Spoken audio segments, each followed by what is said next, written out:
Bien, entonces, ¿van recordando ahora lo que habíamos trabajado? ¿Sí? Sobre cómo el hombre iba cambiando su relación con el entorno y cómo eso termina siendo necesario el surgimiento de la ecología como una ciencia para poder trabajar y analizar y estudiar todas estas cuestiones. Entonces, pensando y uniendo un poco, ¿por qué vuelvo para atrás? Para que vean que en ecología todo está relacionado con todo.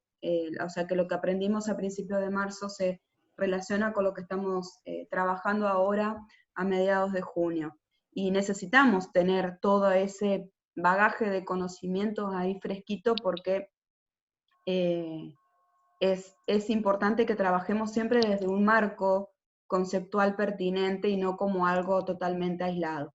Y ahora los voy a llevar un poco al mes de abril, porque en el mes de abril, el 22 de abril, se celebra el Día de la Tierra, el Día Mundial de la Tierra, y nosotros en conmemoración al 22 de abril, el día 24, tuvimos y compartimos la charla esta, ¿sí? El Día de la Tierra, conmemorándolo desde la biodiversidad.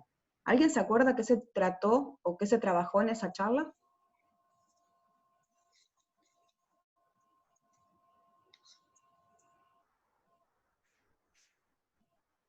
¿No? ¿Nadie se acuerda?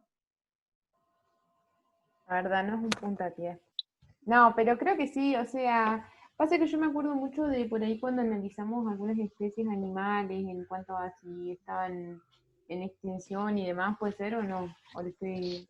De Algo así, anfibios, puede ser que sí, hacía me mención recuerdo. también. De O nuevo, el, Belén.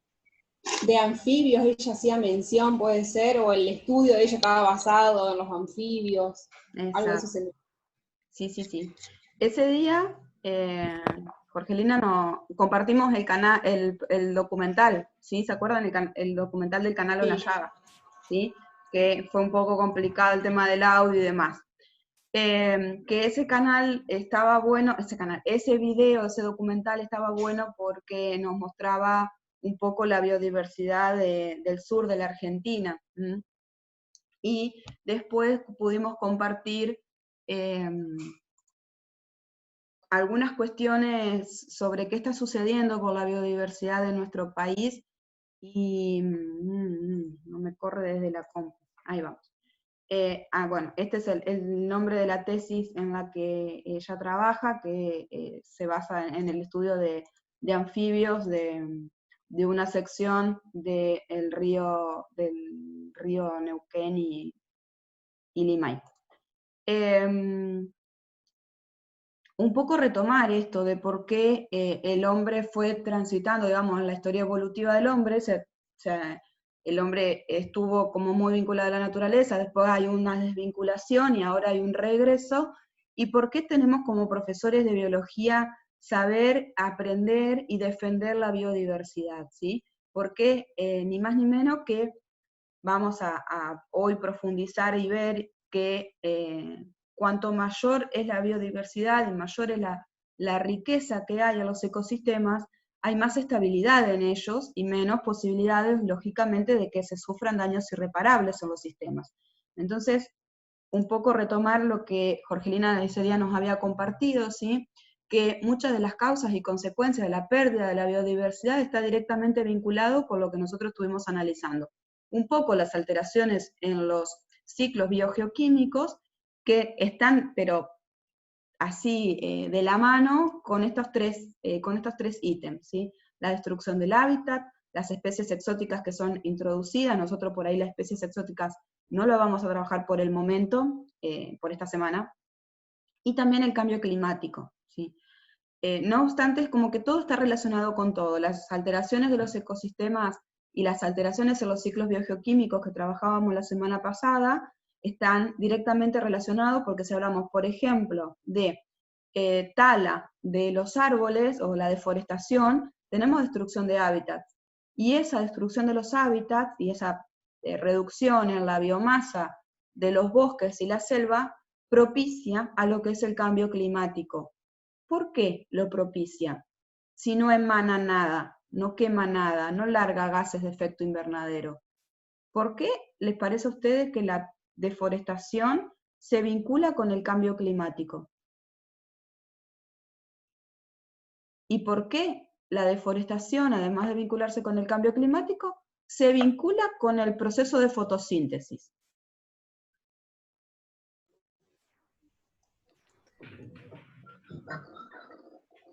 Porque tenemos menos árboles, Guada, y vamos a tener menos productores. Exacto. ¿Y qué hacen los productores en su proceso fotosintético para combatir el cambio climático? Absorben dióxido de carbono y liberan oxígeno. Exacto. Exacto. ¿Se acuerdan cuando revisábamos fotosíntesis, a todo medio que nos costaba? ¿Sí? Pero un proceso tan complejo es tan vital, ¿sí? Porque en su fase oscura del proceso fotosintético, la ribolosa bifosfato fija carbono de la atmósfera, ¿sí? El dióxido de carbono de la atmósfera. Si hay menos dióxido de carbono en la atmósfera, las consecuencias del cambio climático serán menos, porque hablábamos los otros días que con esto de la destrucción de los ambientes naturales, como las selvas y los montes, llevaba a que se reduzca obviamente la biomasa vegetal. Esa biomasa vegetal, además de provocar un cambio en el suelo, provoca que haya menos fijación de carbono. Entonces, al final de la clase pasada mencionábamos esto de que los árboles eran indispensables porque eran los que fijaban el carbono, eran los únicos que sacaban el carbono de la atmósfera. Un montón de acciones humanas propenden a la liberación de dióxido de carbono. Y los únicos capaces de reducir esa acción eran las plantas o los organismos productores en su mayoría, y las algas también un poco menos. Pero se relaciona y se vincula directamente. En este caso, la tala de los árboles con el efecto del cambio climático. El cambio climático en función de, tengo que ir acá, en función de que, sí, lo tengo abierto, ahí voy, que les quería mostrar algo, ¿sí? ¿Por qué la tala de árboles se vincula con el cambio climático? Por esto que les mencionaba recién.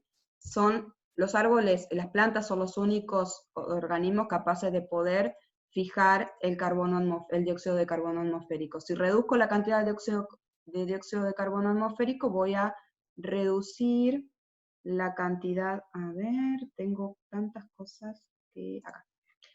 Y eso me lleva a un tema muy actual, ¿sí? Porque el año pasado charlamos y salió por todos lados los grandes incendios. ¿De dónde? Bueno, además, la tala es una cuestión, y ahora vamos por otra cuestión de que reduce los hábitats, que son los incendios.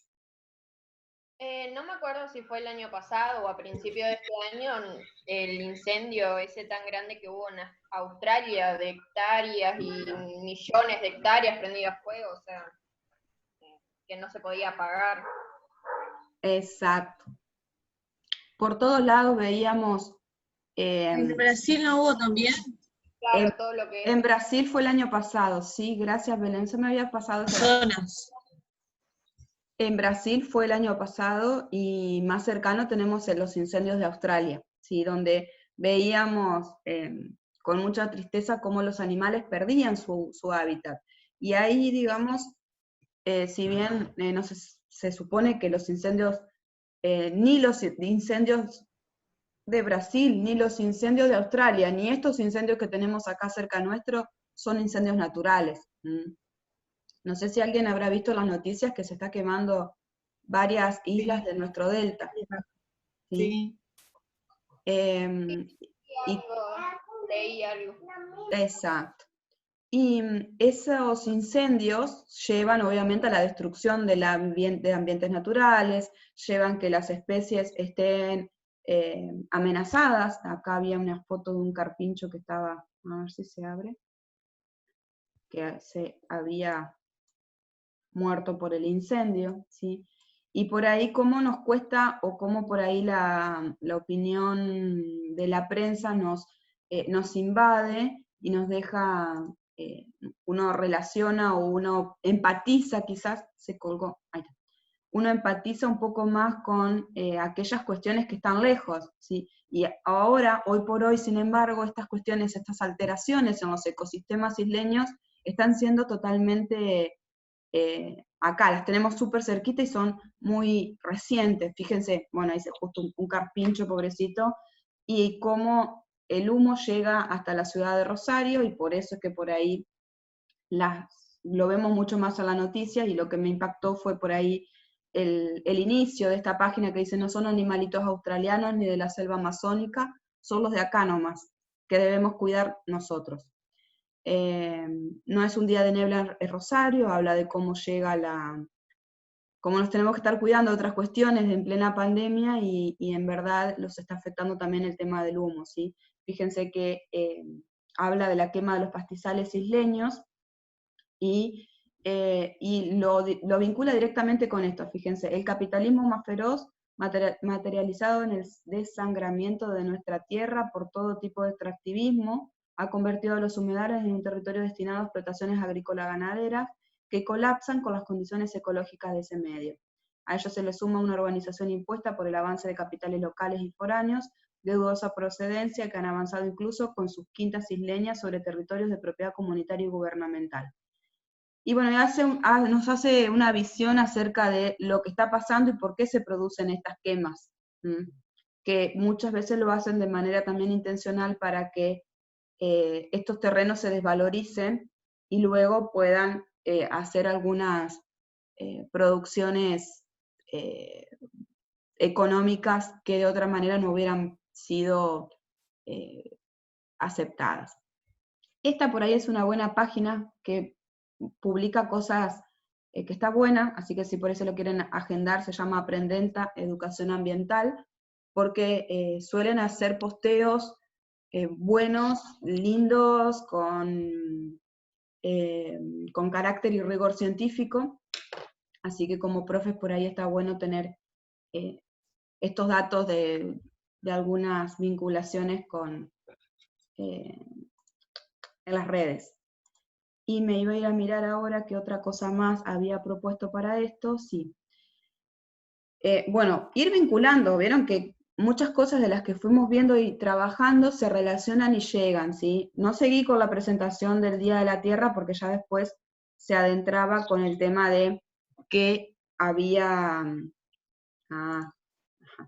se adentraba un poco más sobre los proyectos de conservación que hay en la Argentina, que por el momento no los vamos a abordar. ¿Conocen ustedes algún así impacto, o por ahí capaz que saben de algunos ejemplos de alguna alteración en el ecosistema que haya tenido un gran impacto?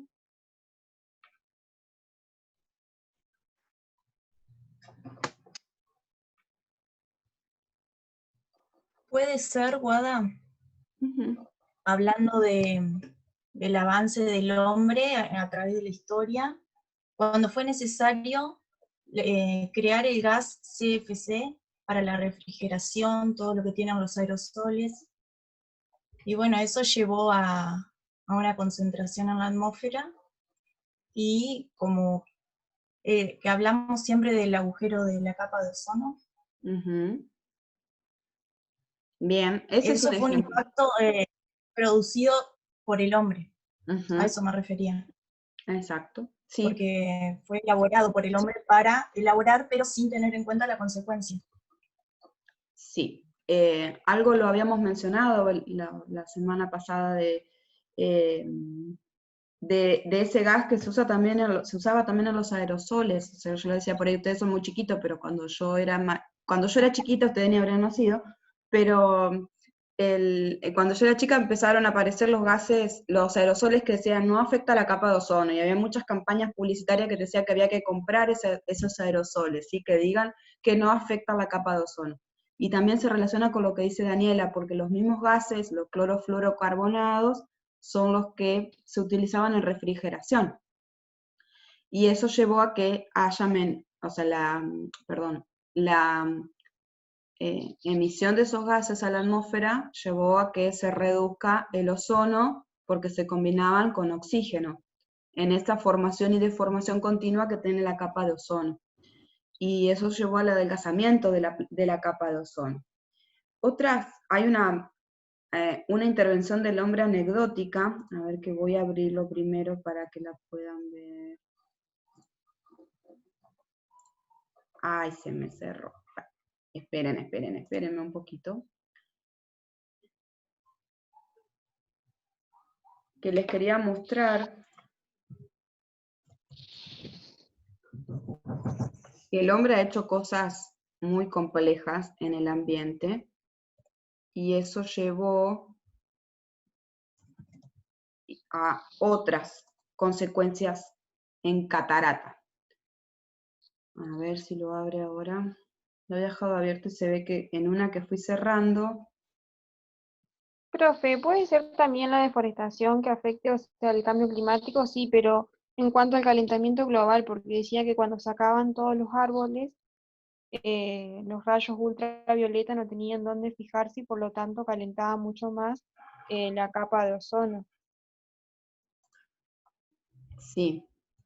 Fede, ¿vos querés intervenir y comentarle a Cari mientras busco? Porque se me cerró la página que le quería mostrar. Bueno, como es, sí, Cari, en relación a eso vieron que tenemos varios conceptos en relación por ejemplo, al calentamiento global, al cambio climático y al efecto invernadero en relación a la emisión que vos decías de los rayos solares. Más o menos, ¿ustedes saben cuál es la diferenciación de cada uno de los conceptos?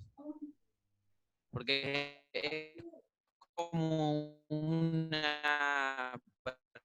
ahí es algo que siempre surge cuando hablamos de cambio climático y demás, es como, no son lo mismo, ¿tá? Ustedes más o menos saben la diferencia, por ahí ya lo comentaron con Guada, Belén ahí que quedó como pensando, Belén Racing ahí.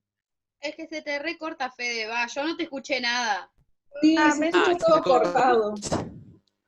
Pero qué cosa bárbara. No, por ahí ver la diferenciación que había entre efecto invernadero, calentamiento global y cambio climático. Sí, más o menos, porque estaba asociado a lo que vos estabas expresando, Cari, de la emisión por ahí de los gases del efecto invernadero y demás. O sea, Que por los ahí gases de cuando... efecto invernadero creo que eran lo que producían los animales y eso, ¿o no? Ah, bien. ¿Y cuál podría ser la relación, por ejemplo, con el cambio climático, el calentamiento global? ¿Tienen más o menos una idea de cuál puede ser la vinculación que hay entre estos gases y ese fenómeno? A ver, Cami, ¿qué está haciendo así? Y uno es como el que hablábamos hoy, de que al producirse la deforestación no se consume el dióxido de carbono, perdón, y entonces es como que queda más dióxido de carbono en la atmósfera, digamos, que no es Claro. consumido y producido en oxígeno. Exacto, sí. Por ahí, a ver, primero tenemos la conceptualización de efecto invernadero. Por ahí, el planeta Tierra siempre tiene que tener una temperatura más o menos planetaria que permita que se lleven a cabo todos los procesos naturales en la Tierra, ¿tá? Eso es por un lado. Esa temperatura es siempre, más o menos, se tendría que mantener constante para que todos los procesos de esa manera puedan ocurrir. Por otro lado, tenemos el calentamiento global. Ese calentamiento global se produce fundamentalmente por un incremento en grado de esa temperatura que tiene que tener siempre el planeta. Ese incremento se produce muchas veces justamente por la presencia de estos gases que vos estás manifestando, creo que era Belén, si mal no recuerdo, porque lo que hace el Sol o la radiación lumínica que impacta sobre la Tierra, la idea es que impacte sobre la Tierra y se refracte para el espacio, ¿tá? Pero ante la presencia de todos esos gases que hay, lo que pasa es que se acumula, hay una mayor concentración de esa radiación lumínica que queda concentrada en nuestro planeta, ¿tá?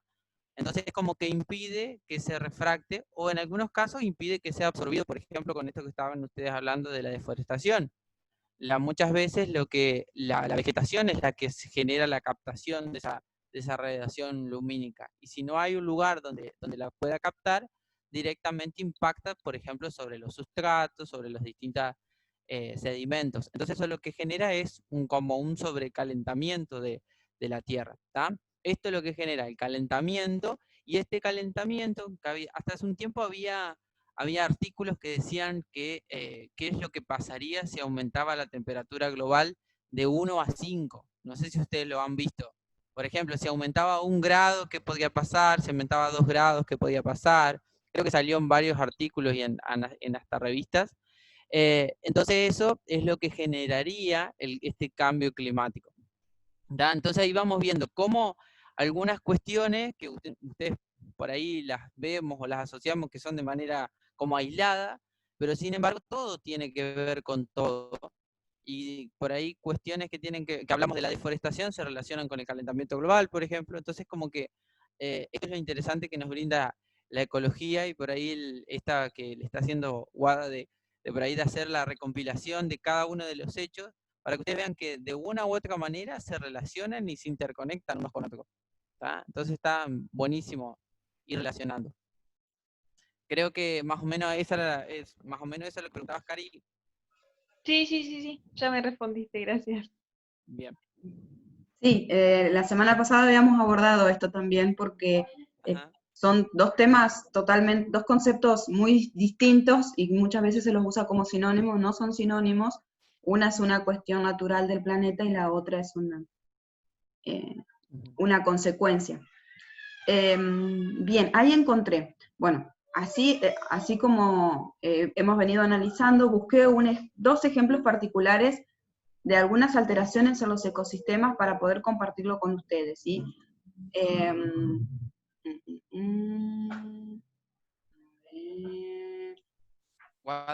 Yo las abandono, así me voy con las chicas de didáctica, y bueno, y nos estamos en comunicación. Les mando un saludo, chicas, que sigan bien. Dale, Fede. Nos vemos. Chao, Fede. Bien. Ahí están viendo ustedes la imagen de un pájaro.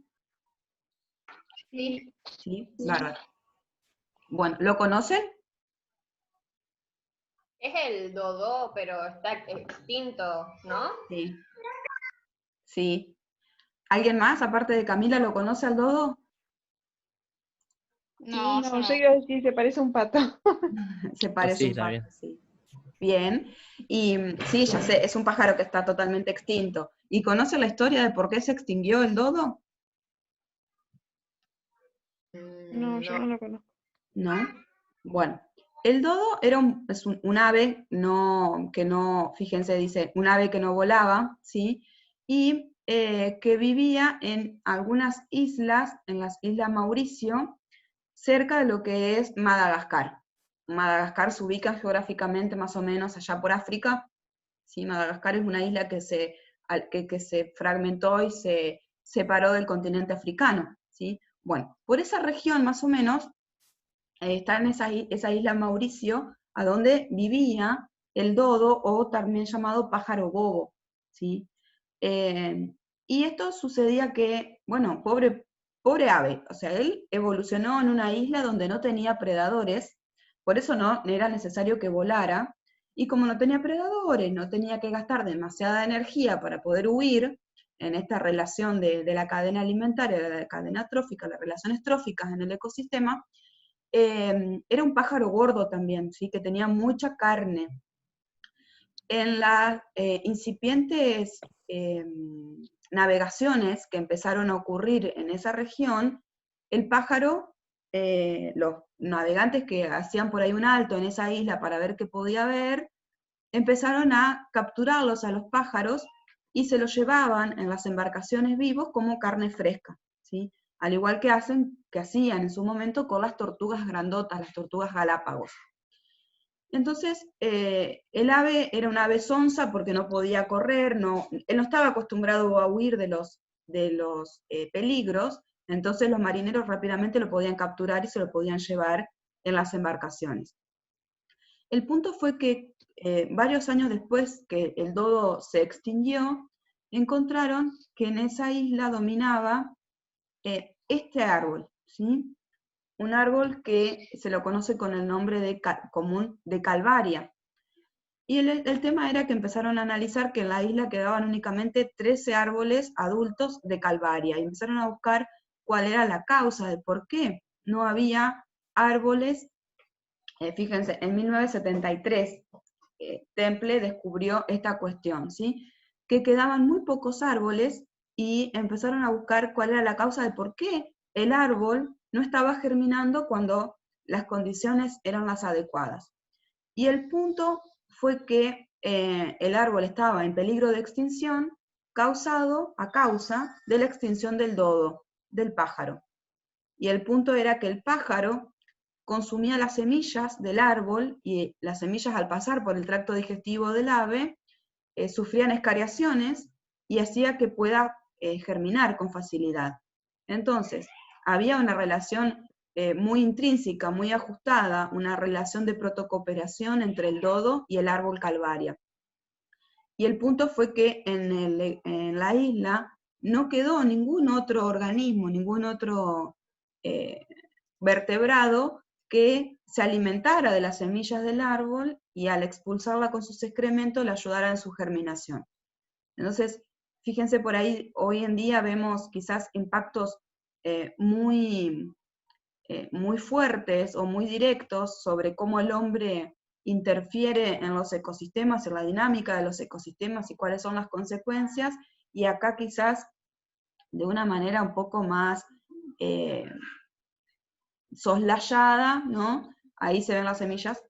La extinción de un animal lleva a la extinción de otro organismo, y esto tiene que ver con lo entramado y lo complejo que es las relaciones ecológicas y las relaciones de protocooperación entre las diferentes especies, que si no se lo analiza con detenimiento y con cuidado y con la importancia que ello tiene, se caen en graves problemas.